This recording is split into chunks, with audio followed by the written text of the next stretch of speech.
Chers amis, eh bien, bonsoir.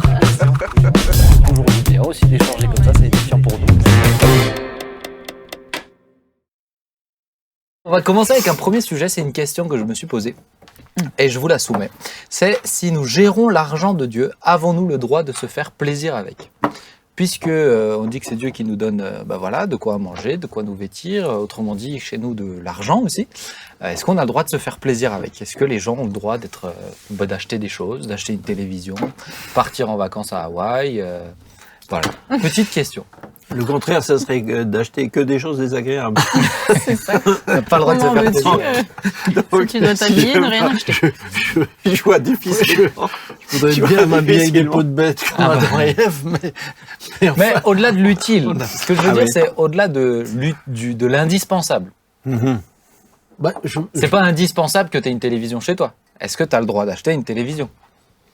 Pourquoi je le dis ? Parce que des fois, j'entends beaucoup d'austérité aussi dans l'approche. moi je pense que le chrétien fait partie de l'humanité, il s'inscrit aussi dans son siècle et à partir de là, il a la joie de pouvoir vivre dans le siècle dans lequel il est et de mettre donc à profit ce qu'il a pour aussi ce genre de choses. Mais sans que ça devienne forcément une priorité ou un but en soi. Je pense que c'est là que ça devient... Est-ce que tu considères que ton argent est ton argent ? Non, moi je considère d'abord que l'argent que j'ai, c'est une grâce que Dieu m'accorde. Et donc j'en consacre une partie aussi à l'œuvre de Dieu. Et d'où la réflexion, c'est dans quelle proportion, comment ? Parce que des fois, ça peut être assez culpabilisant. Tu as quand même travaillé pour l'avoir. Tout travail mérite salaire, déjà à la base. Donc ceux qui ne travaillent pas, on va pas rentrer dans ce... Toi, tu vas te faire détester sur les commentaires. Hein. Mais il y a aussi ce passage qui dit « Jouis de la vie avec la femme que tu aimes ». C'est un chant aussi d'ailleurs. Mais ce côté, je pense Je crois pas qu'il parlait d'achat de télévision à ce moment-là. Ah, mais je pense... Tu nous cites un verset. J'ai jamais pensé à ce verset dans ce sens-là. Mais je pense que Dieu prend plaisir au fait qu'on soit heureux et le fait de bénéficier de certaines choses qu'on peut s'offrir, ça peut en faire partie. Même si c'est pas ça qui vient combler nos cœurs, nos âmes évidemment, mais ça y participe un petit peu. Jean-Marie, ton point de vue ? Oui, je ne crois pas que Dieu soit ascétique et austère. Si lui-même nous dit souvent qu'il veut nous bénir, par définition, la bénédiction de Dieu va toujours au-delà de la survie élémentaire. Dieu veut qu'on soit bien, qu'on prenne plaisir, qu'on ait... Mais peut-être la limite, tu disais la limite c'est est-ce qu'on vit pour ça ou est-ce qu'on vit avec ça ? C'est ça. Est-ce que si maintenant, je vous rassure, j'ai pas les moyens, hein, mais si je disais, demain j'ai besoin d'une voiture, demain je m'achète une Ferrari, est-ce que ça vous pose problème ? Oui. C'est à toi que ça va en poser. Oui, puisque c'est quand même d'ici que vient ton salaire, donc oui, ça me pose un problème. Pourquoi ça poserait problème ? On voudrait savoir d'où vient. On voudrait savoir d'où vient l'argent. C'est les motivations derrière, en fait. Ouais. Est-ce que c'est ça la question. On est quand même dans une société de consommation où les gens sont poussés systématiquement à consommer. Puisqu'on dit l'argent, moi j'ai toujours entendu comme ça et je suis assez d'accord, c'est Dieu qui me donne. Je suis d'accord de dire on travaille, mais c'est Dieu qui me permet de travailler. Oui, bien sûr. C'est Dieu qui me confie cet argent et je veux être un bon gestionnaire. Donc, quelle est la limite, la proportion entre je me fais plaisir et c'est bien parce que Dieu est heureux qu'on soit épanoui et je suis dans l'excès, tout simplement. Ta Ferrari, est-ce que tu te l'achètes parce qu'au fond, tu vas pouvoir frimer un peu avec. Est-ce que tu te l'achètes Une télévision, je me l'achète pas pour. Tu vois, une télévision, ça peut être la même chose. mais c'est pas pareil. Non, c'est pas la même chose. Télévision. Joy, ta décoration. Ma décoration. T'as investi de l'argent dans une décoration. Oui. J'ai pas pris la déco la plus chère. J'ai pas dit que j'aimerais bien savoir combien t'as payé, mais non, mais t'as pris de la décoration pour qu'on la voie, pour que tu te sentes bien dedans, mais aussi pour que ça soit quelque chose de joli, qui est purement esthétique. C'est pas t'as pas besoin de ta décoration pour avoir des murs. Tu vois ce que je veux dire ? Donc la question c'est quelle est un peu la proportion ? Mais Mais je pense que chacun trouve son propre équilibre et chacun progresse aussi. Ce qui est ma norme à moi ne sera peut-être pas encore la norme d'une autre personne, mais en progressant avec le Seigneur, sa norme va changer. Et à ce moment-là, elle va tout d'un coup se rendre compte que, tiens, ça c'est pas utile. Le danger, c'est quand on veut devenir normatif. Le danger, c'est quand je deviens la norme pour les autres. Ça pour moi, c'est le danger. Alors que dans l'Église chrétienne, eh bien, chacun avance à son rythme, et puis chacun va aussi, en fonction de sa communion avec le Seigneur, de sa liberté individuelle, trouver son équilibre. Moi, je ne jugerai pas, par exemple, de la manière de s'habiller de Jean-Marie. Ah bah, Oui, mais elle coûte pas très cher, ça. Non, mais Pourtant, si, quand même. oui. Étrangement, off, effectivement. Si. Et je me permettrais, dans l'Église, on va avoir un chef d'entreprise qui a je ne sais combien d'ouvriers, etc. Je ne vais pas juger de son standing de vie. Il a son standing de vie aussi en fonction de ce qui rentre, etc. Donc, non, je pense que vraiment, c'est chacun dans sa conscience aussi, qui doit se dire, mais est-ce que là, j'ai mis, tiens, je prends un exemple. Est-ce que en achetant ce téléviseur, puisque il semble que le téléviseur chez toi c'est quelque chose de très important. Je pense que ça explique bien. Est-ce qu'en achetant ce téléviseur, je crée des problèmes à ma famille? Est-ce qu'à cause de ce téléviseur, je ne peux plus payer mon loyer? Ou est-ce que alors là, oui, ça devient problématique. Là, ça devient problématique. Okay. Et donc même maintenant, si on part sur les hobbies, par exemple, il y a des hobbies qui coûtent beaucoup d'argent. Ça vous les hobbits? Tu me fais une référence au Seigneur des Anneaux, je suis sûr que c'est bien. Mais donc, les hobbies, tu vois, quelqu'un qui est fan de golf ou même la pêche, ça coûte énormément d'argent. Ça dépend. Si tu veux t'équiper en équipement de pêche, ça coûte beaucoup d'argent, même le golf. Est-ce que t'es pas gêné? Je suis pas en train de dire que je suis gêné par ces gens-là, parce que moi ça me surprend pas, ça me dérange pas du tout. Mais je sais que des fois il peut y avoir une forme de pression. Tout ça t'aurais pu le donner pour le Seigneur, tout ça t'aurais pu faire ça pour ça, t'aurais pu soutenir tant et tant d'écoles là-bas, etc. Mais moi j'aimerais alors te dire, j'ai envie de dire aux gens, mais commencez par aider. Et puis ce qui vaut, s'il en reste. Utilisez-le comme vous le voulez, mais on peut aller à la pêche avec une canne à pêche. T'as pas besoin d'avoir D'ailleurs, aujourd'hui, la pêche, c'est plus de la pêche. Ils ont des radars, ils ont des sonars, ils savent où est le poisson. Bientôt, la pêche, tu vas pouvoir faire venir le poisson tout seul au bord. Non, c'est plus de la pêche. Ils sautent dans la glacière. La glacière. Donc, t'es quand même en train de dire, il y a une limite.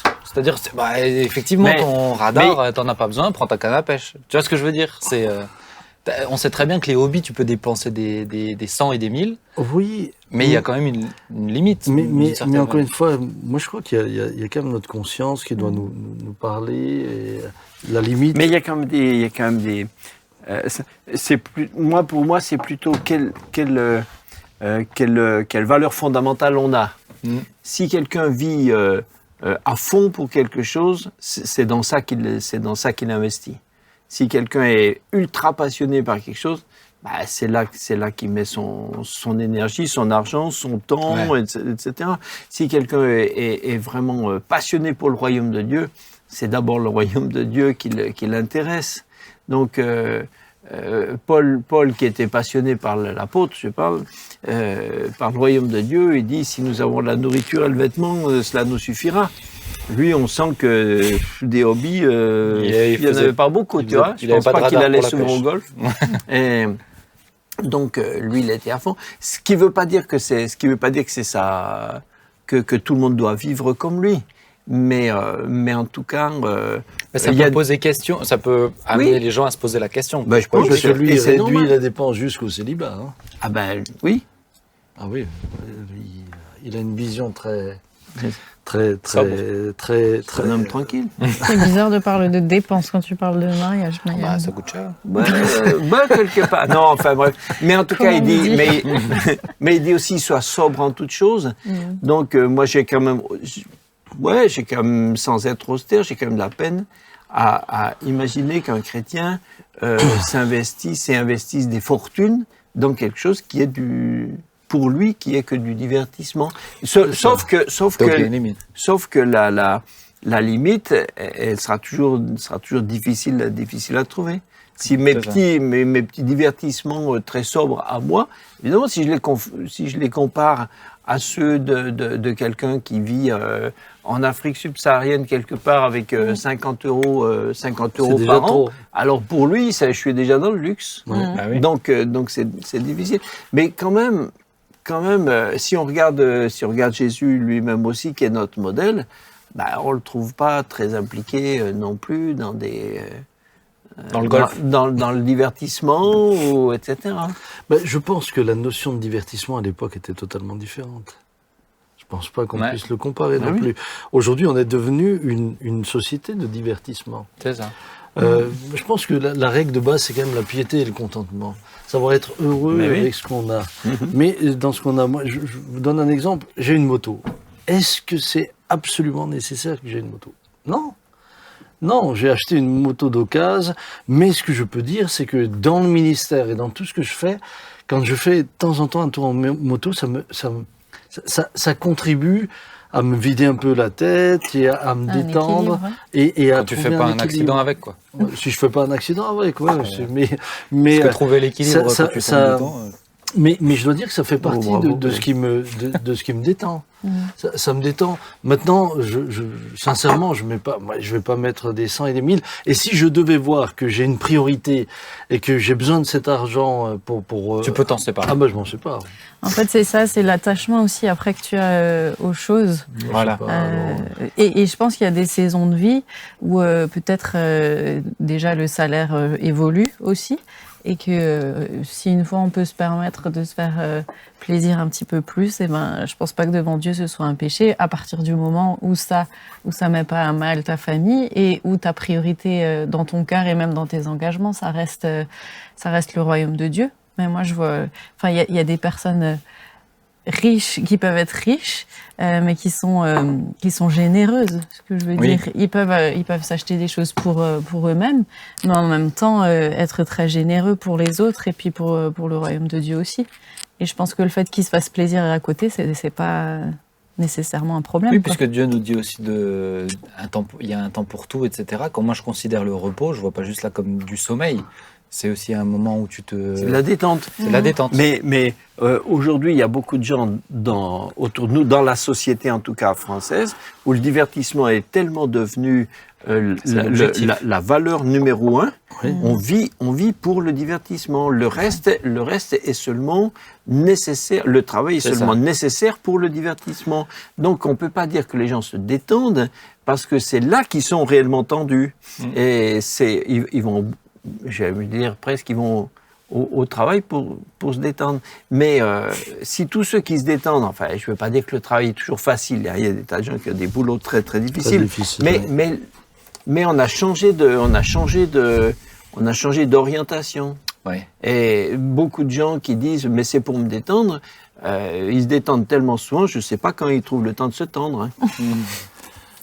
Qui est un vrai problème. Mais oui. Je veux dire, en tant que chrétien, c'est un vrai souci de vivre que pour la détente. Et comme dit, quand on est quand on est par exemple dans certains villages au Sénégal en brousse, notre discussion là n'a aucun sens pour eux. Juste, ça n'a aucun sens.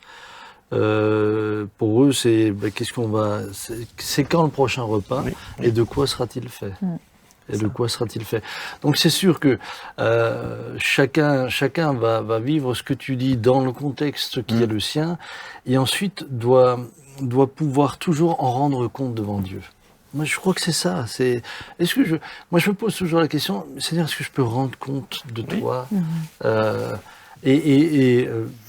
peux parfois avoir une activité qui me détend et je suis pleinement en paix. Mais il y a certaines activités où je me dis non, ça je vais pas le faire. Là, je vais dépenser des sommes qui seraient inutiles, qui ne correspondent, qui vont rien m'apporter de plus, qui vont me coûter très cher, et qui en plus de ça risquent de me spolier, l'aide que je donne là ou là. Et qui peuvent des fois choquer inutilement. C'est ça. Parce que dans les camps, la Ferrari par exemple, dans les bases, elle choquerait inutilement. Donc un chrétien peut pas avoir de Ferrari. J'ai pas dit. Ah, mais je suis taquin, c'est pour amener de la réflexion. Oui. Mais toi, si tu devais en avoir une, il aurait fallu que tu économises depuis plusieurs vies Oui, antérieures. oui. Et comme j'avais pas d'argent de poche enfant, Donc, c'était compliqué. Hein. Donc C'est- ça a pas de Même sens. avec l'argent de poche enfant, je pense qu'il te faudrait Elle, c'est plusieurs compliqué, siècles. je te l'accorde, je te Eh l'accorde. oui. Non, je te l'accorde, mais je suis d'accord. Cette notion aussi de choquer, tu vois, quand on a ce souci aussi de l'autre, du prochain, de pas être dans le je choque parce que je fais qui me détend Ah oui. ou par ma manière de consommer, je pense qu'elle est importante aussi. Ça, c'est quand même dans les absolus. Ne soyez en scandale ni aux Grecs, ni aux Juifs, ni à l'Église de Dieu. C'est ça. Donc, si on scandalise, le fait de scandaliser, c'est une faute. D'où le fait de ramener l'évangile à la prospérité et au bling-bling et à l'apparent et à la bénédiction. Pour moi, c'est contraire à l'esprit de l'évangile. Mmh. Ah ouais, C'est complètement. contraire à l'esprit de l'évangile. Euh, je dois dire que parfois je suis scandalisé par le comportement de certaines personnes qui se disent pasteurs et qui finalement ont transformé leur communauté en un moyen de s'enrichir. Et ça, c'est un péché. Ah ben, oui. C'est un péché. Mais donc, l'argent en soi reste une idole que la Bible dénonce enfin, du début à la fin. Quoi. Oui. Jésus est clair. Donc ouais. c'est toujours ton rapport à l'argent en fait Ouais. qui a questionné dans tes achats, dans tout. Ah, t'avais fini j'avais je croyais que t'avais une Je virgule dans ne la parle phrase. pas forcément autant que toi. Oui. Oh non, mais moi j'anime, donc c'est pas grave. C'est autant que lui. En tout cas, je trouve que c'est intéressant comme réflexion, parce que ça me fait du bien que tu sois un peu à côté de moi et pas en face. Ça, je n'ai plus que le son. Mais je trouve que c'est intéressant aussi il peut y avoir chez certains un excès, je trouve, dans le divertissement, et chez d'autres un peu de la culpabilité qu'ils mettent chez des jeunes convertis. Comme tu le disais, il y a aussi cette question de maturité, etc. Je pense que c'est important de dire on peut pas enfermer quelqu'un dans juste sa manière de se détendre, etc. Il a le droit quelqu'un qui a envie de faire un saut en parachute, il a le droit de faire un saut en parachute. Oui, C'est- et puis l'ascétisme, d'un autre côté, ne sanctifie pas. Ouais. Si tu nous avais donné des planches à clous au lieu de ces fauteuils, on ne serait pas plus sains, tu vois. On aurait plus mal. Donc, ça. ça nous... L'émission, par contre, serait piquante. Ah bon, plus que là, c'est... Plus courte. Ouais. Bon, en tout cas, c'était intéressant. Dites-moi ce que vous pensez. Est-ce que vous avez une Ferrari Voilà, dites-nous dans les commentaires.